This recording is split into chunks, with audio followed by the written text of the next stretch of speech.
All right, what's up, everybody? So, I want to talk about the pentatonic scale, how to extend it, how to get a little more mileage out of that box shape that you know.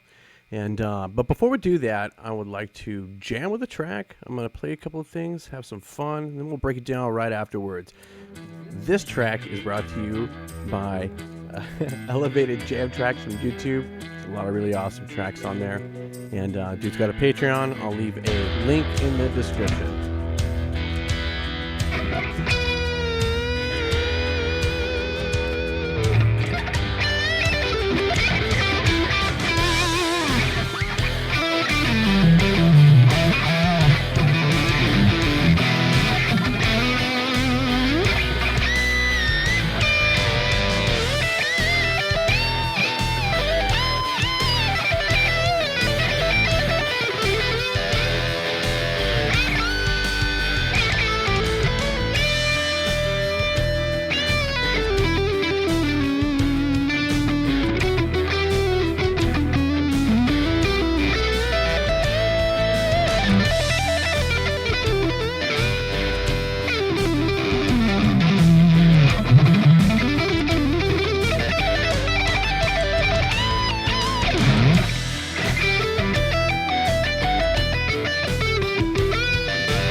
All right, man, it's a lot of fun just to kind of mess around, just trying to do off the wall stuff and do new things every time, and also pull out some fun licks, and then just do what that song kind of like just calls and serves for. And in that, we can pull out and do some more kind of cool things. Now, I hope you noticed that I was actually moving further on beyond.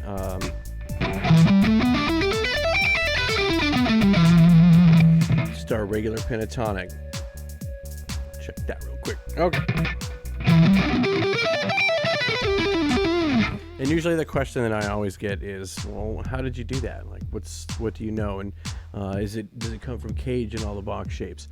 Yes and no. It can, but in this particular case, I want to show you how I'm able to derive these little patterns and just kind of get mileage out of stuff and repeat stuff at the so-called octave. Now, pay careful attention to what I'm going to call these, these two inner notes here. That's your D and G. This is sort of like this inner box, right? On 12 and 14 and 12 and 14 of the D and G. And the notes are D, E, and G, E.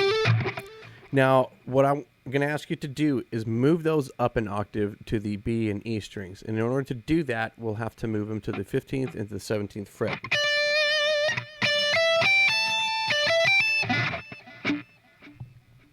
Okay, so here we are, 12 and 14, 12 and 14, and then we have 15 and 17, 15 and 17 on the B and E. All right, and then we also have that down here, D, E, and G, A, all right?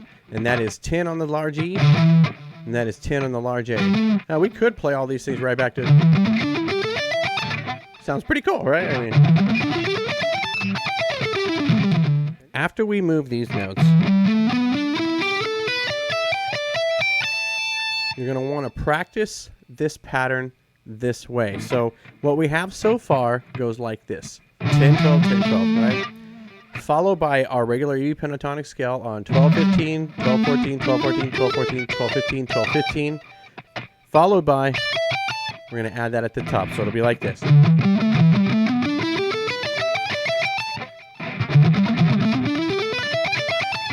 Now, I'm going to suggest that you just start with this pattern actually up here.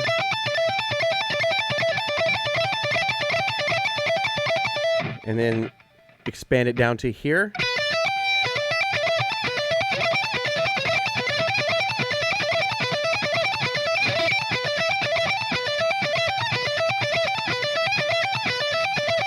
And just listen carefully. I hit a bunch of wrong notes in there, and you can hear me adjusting. That's why I'm doing that. I want you to see how I'm doing this and adjusting, like, in the middle of it.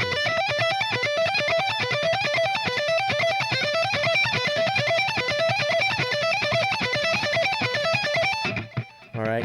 And then once you feel good doing this, move it back to here where we started.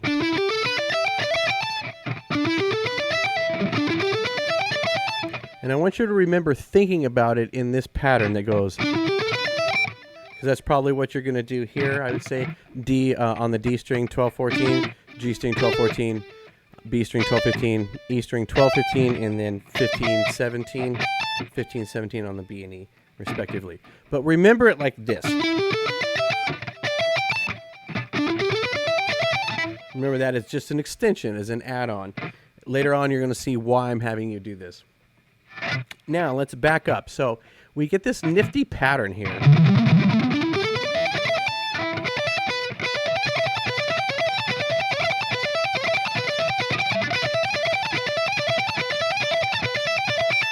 Okay, now, what we want to do with that is play it an octave below. So these notes are actually going to move down to 9 and 12 on the D and the G string.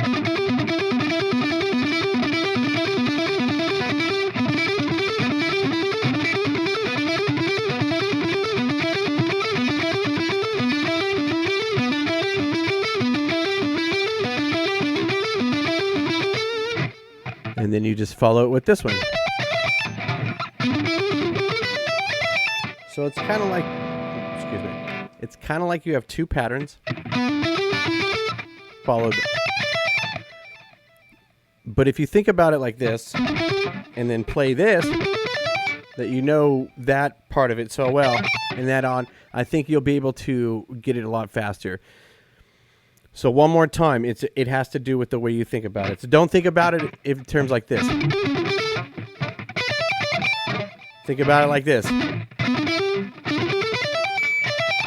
For some reason, when I do that, I can play this pattern faster. Especially when I get to the next part, okay? So, now, we're going to add here. We have this established at the octave, so we're just going to add it down on the E and A string. It's going to be 7, 10, 7, 10, 10, 12, 10, 12.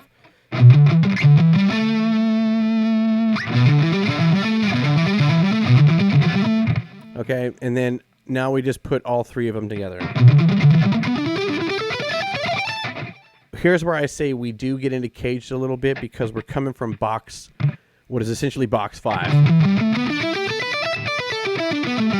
Box 5 and caged is the, for the pentatonics, is where this is going to go 10, 12, 10, 12, 9, 12, 9, 12, 10, 12, 10, 12.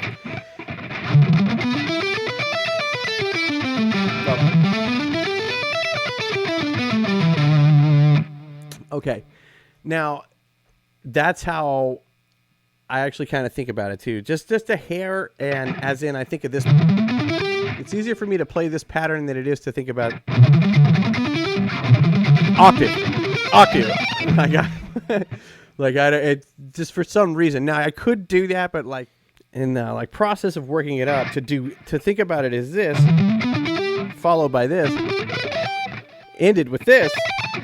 Beginning with this. I know that's really maybe screwy, but let me just do that one more time. This pattern, 10, 12, 10, 12, 9, 12, 9, 12. Followed by 12, 14, 12, 14 on the B, G, and the B and E. And then 12, 15, 12, 15 on the B and E. Sorry. All right, so if you think about it,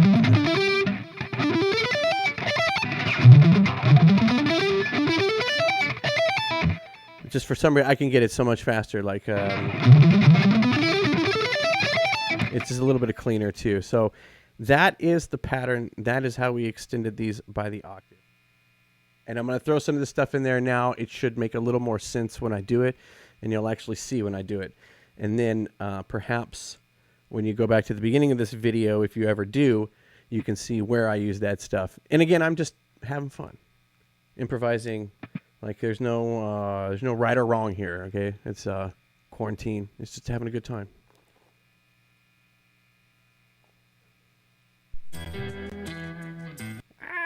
Okay, again, this guy, Elevated Jam Tracks. I mean, he's got a ton of stuff on YouTube. I'll leave a link in the description, but here we go.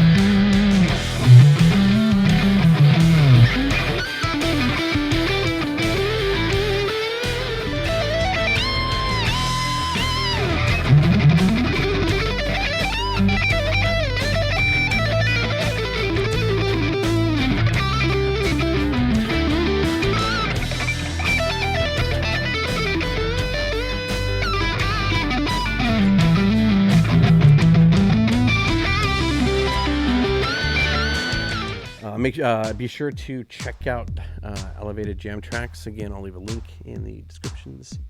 And everybody, keep on rocking in the free quarantine. Stay at home or get arrested for playing or going outside in free world or whatever. Anyways, one more time. I like this track.